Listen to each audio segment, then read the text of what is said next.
ओम नमः शिवाय। श्री शिवाय नमस्तुभ्यम।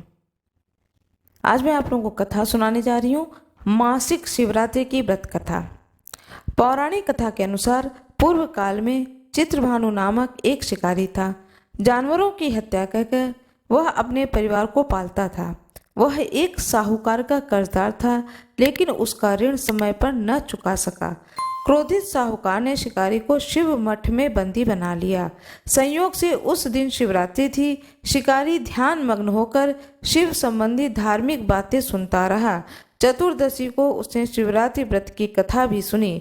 शाम होते ही साहूकार ने उसे अपने पास बुलाया और ऋण चुकाने के विषय में बात की। शिकारी अगले दिन सारा ऋण लौटा देने का वचन देकर बंधन से छूट गया।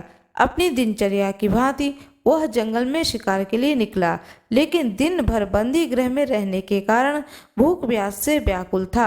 शिकार खोजता हुआ वह बहुत दूर निकल गया। जब अंधकार हो गया तो उसने विचार किया कि रात जंगल में ही बितानी पड़ेगी। वह एक तालाब के किनारे एक बेल के पेड़ पर चढ़ गया और रात बीतने का इंतजार करने लगा। बिल्व वृक्ष के नीचे शिवलिंग था, जो बिल्व पत्रों से ढका हुआ था। शिकारी को उसका पता न चला। पड़ाव बनाते समय उसने जो टहनियाँ तोड़ी वे संयोग से शिवलिंग पर गिरती चली गईं। इस प्रकार दिन भर भूखे प्यासे शिकारी का व्रत भी हो गया और शिवलिंग पर बिलपत्र भी चढ़ गए। एक पहर रात्रि बीत जाने पर एक गर्भिणी हिरणी तालाब पर पानी पीने पहुंची। शिकारी ने धनुष पर तीर चढ़ाकर ज्यों ही प्रतिज्ञा खींची, हिरणी बोली, मैं गर्भिणी हूँ, शीघ्र ही प्रसव करूंगी। तुम एक साथ दो जीवों की हत्या करोगे, जो ठीक नहीं है। मैं बच्चे को जन्म देकर शीघ्र ही तुम्हारे समक्ष प्रस्तुत हो जाऊंगी, तब मार लेना। शिकारी ने प्रतिज्ञा ढीली कर दी और हिरणी जंगली झाड़ियों में लुप्त हो गई। प्रतिज्ञा चढ़ाने तथा ढीली करने के वक्त कुछ बिल्व पत्र अनायासी टूटकर शिवलिंग पर गिर गए। इस प्रकार उससे अनजाने में ही प्रथम प्रहर का पूजन भी संपन्न हो गया। कुछ ही देर बाद एक और हिरणी उधर से निकली। शिकारी की प्रसन्नता का ठिकाना न रहा। समीप आने पर उसने धनुष पर बाण चढ़ाया। तब उसे देख हिरणी ने विनम्रता पूर्वक निवेदन किया, हे शिकारी, मैं थोड़ी देर पहले ऋतु से निवृत्त हुई हूँ, कामातुर हूँ, विरहिणी हूँ, अपने प्रिय की खोज में भटक रही हूँ। अपने पति से मिलकर शीघ्र ही तुम्हारे पास आ जाऊंगी। शिकारी ने उसे भी जाने दिया। 2 बार शिकार को खोकर उसका माथा ठनका। वह चिंता में पड़ गया। रात्रि का आखिरी पहर बीत रहा था। इस बार भी धनुष से लगाकर कुछ बेलपत्र शिवलिंग पर जा गिरे तथा दूसरे प्रहर की पूजन भी संपन्न हो गई। तभी एक अन्य हिरणी अपने बच्चों के साथ उधर से निकली। शिकारी यह स्वर्णिम अवसर था। उसे धनुष पर तीर चढ़ाने में देर नहीं लगाई और तीर छोड़ने की देरी थी कि हिरणी बोली, हे शिकारी, मैं इन बच्चों को इनके पिता के हवाले करके लौट आऊंगी। इस समय मुझे मत मारो। शिकारी हंसा और बोला, सामने आए शिकारी को छोड़ दूं? मैं ऐसा मूर्ख नहीं। इससे पहले मैं 2 बार अपना शिकार खो चुका हूँ। मेरे बच्चे भूख प्यास से व्यग्र हो रहे होंगे। उत्तर में हिरणी ने कहा कि जैसे तुम्हारे अपने बच्चों की ममता सता रही है, वैसे मुझे भी। हे शिकारी, मेरे विश्वास करो, मैं इन्हें इनके पिता के पास छोड़कर तुरंत लौटने की प्रतिज्ञा करती हूँ। हिरणी का दुख भरा स्वर सुनकर शिकारी को उस पर दया आ गई।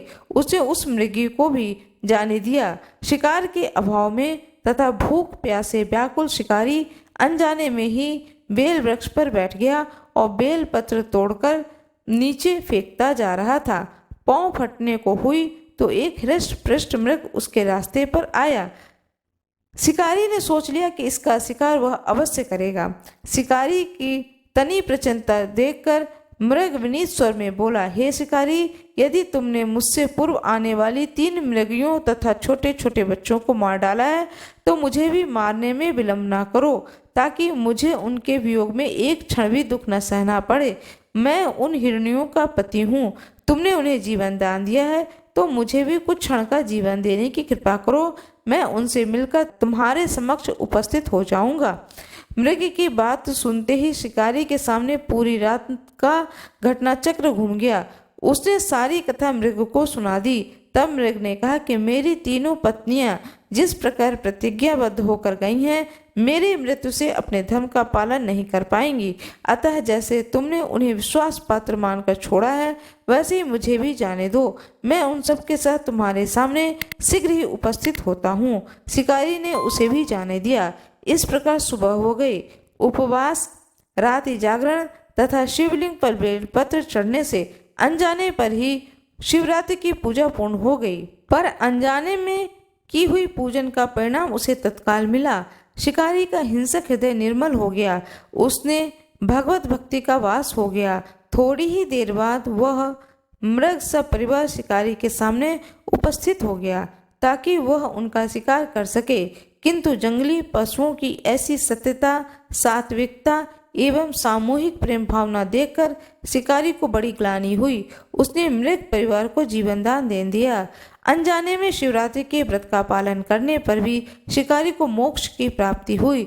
जब मृत्यु काल में यमदूत उसके जीव को ले जाने आए तो शिवगणों ने उन्हें वापस भेज दिया तथा शिकारी को शिवलोक ले गए।